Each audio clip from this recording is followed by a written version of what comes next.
তোমরা যারা নানা রকম পরীক্ষার সম্মুখীন হচ্ছ, নানা রকম কষ্টের মধ্যে দিয়ে জীবনটাকে পার করছো, যাদের ভালো বুদ্ধি আছে কিন্তু কঠিন পরিস্থিতির কারণে তা মেলে ধরতে পারতেছো না, তোমাদের একটা কথা বলি, নিজেদের মনোবল হারিও না।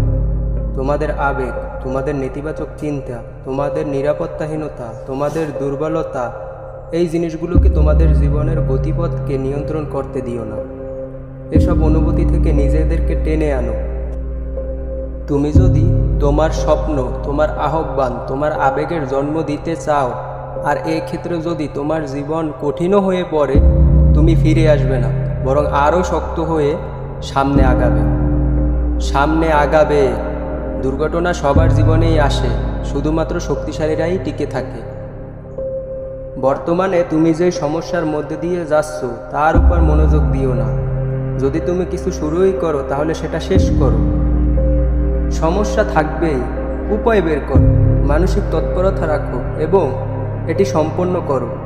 সামনে এগোতে থাকো। খারাপ পরিস্থিতি এমন কিছু না যা লড়াই করে সামনে আগানো যায় না। তুমি যা প্রাপ্য তা দুনিয়া তোমাকে দিচ্ছে না, কারণ তুমি নিজেই মনে করো না যে তুমি এটি প্রাপ্য। তাই তোমাকে তোমার মানসিকতা পরিবর্তন করতে হবে। তুমি ভীতু কেন? কিসের এত ভয়? তোমার আর কোনো বইয়ের দরকার নাই, আর কোনো কোর্সের দরকার নাই, তোমার আর কিছুরই দরকার নেই। তুমি যেমন আছো তেমনই যথেষ্ট। শুধু সমস্যা হচ্ছে এটাই যে তোমার নিজের উপর বিশ্বাস নেই, যেমনটা তোমার নিজের উপর বিশ্বাস করা উচিত। আর এটা দেখা যায় যখন তুমি অন্য মানুষদের সাথে কথা বলো। তারা বুঝতে পারে যে তোমার নিজের উপর বিশ্বাস নেই। তারা এটা অনুভব করতে পারে। যখন কেউ কমিটেড না থাকে তুমি কিন্তু সেটা অনুভব করতে পারো। যদি কেউ ডেডিকেটেড না থাকে তুমি কিন্তু অনুভব করতে পারো। তেমনিভাবে যখন তুমি তোমার সবটুকু দিয়ে চেষ্টা করো, মানুষ বুঝতে পারে যে তুমি অন্য লেভেলে আছো। তুমি প্রতিদিন 6টায় ঘুম থেকে ওঠো, যদিও তোমার দরকার নেই, কারণ তুমি তোমার চিন্তাভাবনা পরিবর্তন করছো। আর চিন্তাভাবনা পরিবর্তন করা খুবই গুরুত্বপূর্ণ, কারণ যেই চিন্তাভাবনা দিয়ে আমরা সমস্যা তৈরি করছি ওই একই চিন্তাভাবনা দিয়ে সমস্যা সমাধান করা সম্ভব নয়। তো তোমাকে যেটা করতে হবে, তোমার চিন্তাভাবনা পরিবর্তন করতে হবে। তাহলেই তুমি তোমার দুনিয়া পরিবর্তন করতে সক্ষম হবে। তোমার আর কিছু পরিবর্তন করার দরকার নেই। অভিযোগ করো না, বক বক করো না। সাধারণ মানুষ স্বাভাবিক কথা বলে, সাধারণ মানুষ সমস্যার কথা বলে, কিন্তু অসাধারণ মানুষ সমাধানের কথা বলে। সাধারণ মানুষ তাদের সময়টাকে কান্নাকাটি, অভিযোগ এসব দিয়ে নষ্ট করে। আমিও এরকম করতাম, যে কারণে আমাকে স্কুল দিয়ে বের করে দেয় এবং আমি ভেঙে পড়ি। পরে একদিন ঘুম থেকে উঠে নিজেকে নিজে বলা শুরু করলাম, কেউ তোমাকে বাঁচাতে আসবে না, কেউ তোমাকে নিতে আসবে না, কিন্তু তুমি নিজেকে নিজে নিতে পারো। লাইব্রেরিতে বই পড়া শুরু করতে পারো, আবার স্কুলে যাওয়া শুরু করতে পারো, কনফারেন্সগুলোতে আসা শুরু করতে পারো। এমন কিছু তুমিই করতে পারো যা তোমার জীবনকে পুরোপুরিভাবে চেঞ্জ করে দিবে। নাকি এমন কেউ আসবে যে তোমার হাতটা ধরে তোমাকে জিতিয়ে দিবে? পরিস্থিতি এক, ধারণা এক, কিন্তু কেউ একজন এসে তোমার জীবনকে তোমার মতো গুছিয়ে দিয়ে যাবে, তাই না? তাই ভাবছো? আমাদের কাউকে লাগবে না, কারণ আমাদের তুমি আছো। তোমাকেই আমাদের লাগবে। আমি এখনো আমার সেরা বুদ্ধিটা বের করতে পারি নাই, আমি এখনো আমার সেরা মুহূর্ত খুঁজে পাইনি, আমি এখনো আমার সঠিক স্বপ্ন তৈরি করিনি। এগুলো বলা বাদ দাও। তোমার বয়স 20, 30, 40, 50, 60, এগুলো আমি শুনতে চাই না। তোমার ভেতর এমন কিছু স্বপ্ন আছে যেটা বের হতে চায় এবং বাঁচতে চায়। হাল ছেড়ে দেওয়া বন্ধ করো। যদি এটা কঠিন হয় বারবার করো। লোকেরা যদি এর বিরোধিতা করে তারপরও করো।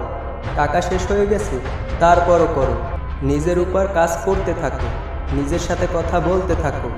শুরু সবাই করে, কিন্তু শেষ কয়জনে করে? অল্প কিছু মানুষ যারা শেষ করেছে তারা বলে যদিও এটা কঠিন ছিল, এটুকু বলেই তারা থেমে যায়। কারণ তারা এটা জানে যে এখন যদি তারা বলে যে এটা কঠিন ছিল কিন্তু আমি পারছি, এই পারছি শব্দটাই তাদের স্লো করে দিবে। তাই তারা দিন দিন আরও কাজে উন্নতি করার জন্য কাজের পিছনে লেগে থাকে।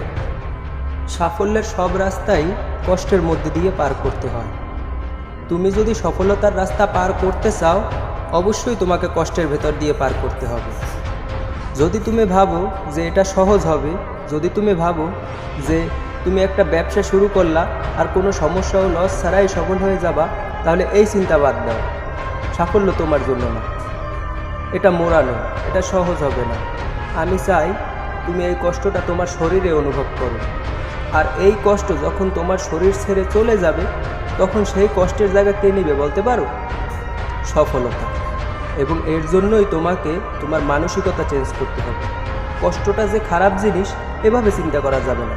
মনে করতে হবে যে নো পেন নো গেইন। যে কাজে কষ্ট নেই সেই কাজে লাভও নেই। আত্মবিশ্বাস তোমাকে যে কোনো কষ্টের সাথে লড়াই করার ক্ষমতা দেয়।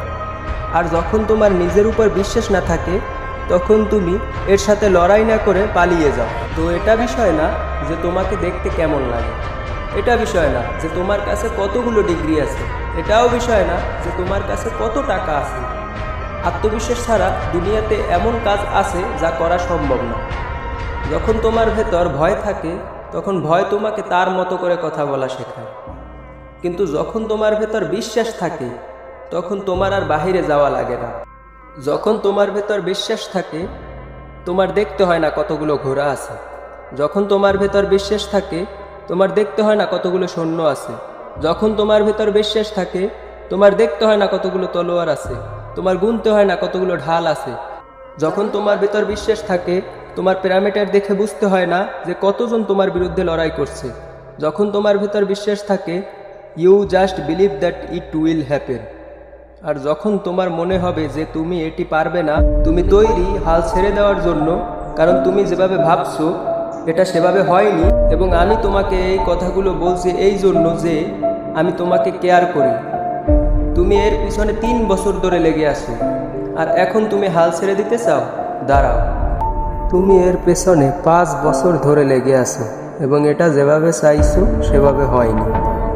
তুমি এর পেছনে সব টাকা খরচ করছো, সব সময় নষ্ট করছো, আর এখন লোকে তোমাকে পাগল বলে। 5 বছর এর পেছনে সময় ব্যয় করছো, একটু তো দাঁড়াও। এর পেছনে যথেষ্ট সময় দিয়েছো কি হাল ছেড়ে দেওয়ার জন্য? তুমি যেই ফলাফল আশা করছো তা হয়তো পাওনি।